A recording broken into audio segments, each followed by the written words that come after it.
ಇವಾಗ ನಾವು ನಮ್ಮ ನಮ್ಮ ಆನರಬಲ್ ಹೋಮ್ ಮಿನಿಸ್ಟರ್ ಮೀಟ್ ಮಾಡಿದ್ವಿ ನಾವು ಪರಮೇಶ್ವರ್ ಜಿ ಅವ್ರನ್ನ.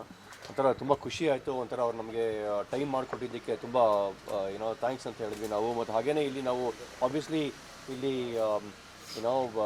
ಇಲ್ಲಿ RCB ಮ್ಯಾಚ್ ಅವರು ನಡೆಸ್ಕೊಡ್ಲಿ ಅನ್ನೋ ಒಂದು ಭಾವನೆಯಿಂದ ಬಂದಿದ್ದು. ಅವ್ರು ಖಂಡಿತ ನಿಮಗೆ ಸಪೋರ್ಟ್ ಮಾಡ್ತೀವಿ ಅಂತ ಹೇಳಿದ್ದಾರೆ.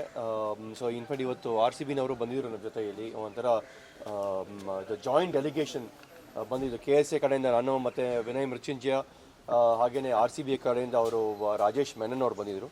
ಸೊ ಹಾಗಾಗಿ ಒಂದು ಒಳ್ಳೆ ಡಿಸ್ಕಷನ್ ಆಯಿತು. ಸದ್ಯಕ್ಕೆ 12ನೇ ತಾರೀಕು ಅವರು ಹೇಳ್ದಂಗೆ ನಮ್ಮ ಇವರು ಹೋಮ್ ಮಿನಿಸ್ಟರ್ ಅವ್ರು ಹೇಳ್ದಂಗೆ ಒಂದು ಕಮಿಟಿ ಏನು ಫಾರ್ಮ್ ಮಾಡಿದ್ರು ಅವ್ರ ಜೊತೆ ಒಂದು ಮೀಟಿಂಗ್ನ ನಡೆಸಿ ನಾವು ಆದಷ್ಟು ಬೇಗ ನಾವು ಒಂದು ಡೆಸಿಷನ್ಗೆ ಬಂದು ಅದನ್ನು ನಾವು BCCಗೆ ತಿಳಿಸಿ, ಅದಕ್ಕಂದರೆ ನಾವು ವೆನ್ಯೂಗಳು ಮಾಡಬೇಕಾಗತ್ತಲ್ಲ, ವೆನ್ಯೂನ ಅನೌನ್ಸ್ ಮಾಡಬೇಕಾಗತ್ತೆ. ಮತ್ತು ಟಿಕೆಟ್ಸ್ ಆಗಲಿ ಸುಮಾರು ಜನ ಹೊರಗಡೆಯಿಂದ ಬಂದು ನೋಡೋರು ಇರ್ತಾರೆ. ಸೊ ಅವ್ರಿಗೆಲ್ಲ ಅನುಕೂಲ ಆಗೋ ಥರ ಆದಷ್ಟು ಬೇಗ ವೆನ್ಯೂನ ಡಿಸೈಡ್ ಮಾಡಬೇಕಾಗತ್ತೆ. ಸೊ ಹಾಗಾಗಿ ಅದು ಬೇಗ ಆಗಲಿ ಅನ್ನೋ ಒಂದು ಉದ್ದೇಶದಿಂದ ಇವತ್ತು ನಾವು ಬಂದು ಮೀಟ್ ಮಾಡಿ ನಮಗೆ ಒಂಥರ ತುಂಬ ಖುಷಿ ಆಯಿತು. ಅವ್ರು ಹೇಳಿದ್ದು ಈ ಥರ ನಾವು ಎಲ್ಲರೂ ಒಂದು ಕಮಿಟಿನ ಕರೆಸ್ತೀನಿ, ನಾನು ಮಹೇಶ್ವರ್ ಅವ್ರನ್ನ ಕರೆಸ್ತೀನಿ ಮತ್ತು ಹಾಗೆಯೇ ಪೊಲೀಸ್ ಕಮಿಷನರ್ ಅವ್ರನ್ನ ಕರೆಸ್ತೀನಿ ಆ ಮೀಟಿಂಗ್ಗೆ. ಸೊ ಹಾಗೆಯೇ RCBನವರು ಇರ್ತಾರೆ ಜೊತೆಗೆ. ಸೊ 12ನೇ ತಾರೀಕು ನಾವು ಮೀಟ್ ಮಾಡಿಬಿಟ್ಟು ಅದನ್ನು ಒಂದು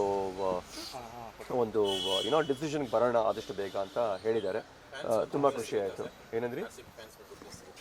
ಖಂಡಿತ ಅಂತ ಅನಿಸೆ ನನಗಂತೂ.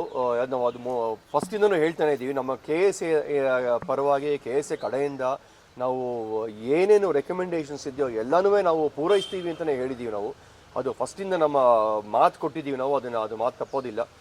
ಸೊ ಇವತ್ತು ನಮಗೆ ಈ ಒಂದು ಜಾಯಿಂಟ್ ಡೆಲಿಗೇಷನ್ ಥರ ನಮ್ಮ RCB ಅವ್ರನ್ನೂ ಕರ್ಕೊಂಬಂದು ನಮಗೆ ನಮ್ಮ ಹೋಮ್ ಮಿನಿಸ್ಟರ್ ಅವರು ಟೈಮ್ ಮಾಡಿಕೊಟ್ರಲ್ವ, ಅದೇ ನಮಗೆ ತುಂಬ ಖುಷಿ ಆಯಿತು. ಅವರು ಬಂದು ಇಲ್ಲಿ ಮಾತಾಡೋದ್ರಿಂದ ಸ್ವಲ್ಪ ಇನ್ನೂ ಕ್ಲಾರಿಟಿ ಬರ್ತಾ ಇದೆ ನಮಗೆ ಇದನ್ನು ಡಿಸಿಷನ್ ಮಾಡೋದಕ್ಕೆ.